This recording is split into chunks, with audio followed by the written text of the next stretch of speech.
ಎಲ್ರಿಗೂ ನಮಸ್ಕಾರ. ವಿಜಯ ರಾಘವೇಂದ್ರ ಒಂದು ಒಳ್ಳೆ ಸಿನಿಮಾ ಮಾಡಬೇಕು,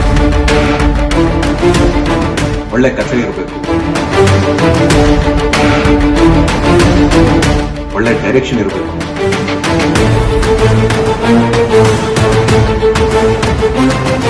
ಆಕ್ಷನ್ ಚೆನ್ನಾಗಿರ್ಬೇಕು.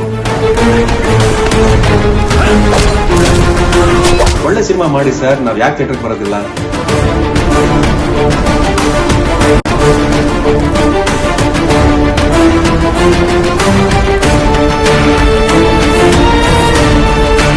ಸಿನಿಮಾ ಚೆನ್ನಾಗಿದೆ ಅಂತ ಯಾರಾದ್ರೂ ಹೇಳಿದ್ರೆ ನಾವು ಖಂಡಿತ ನಮ್ಮ ಫ್ಯಾಮಿಲಿ ಕರ್ಕೊಂಡು ಹೋಗಿ ಸಿನಿಮಾ ನೋಡ್ತೀವಿ.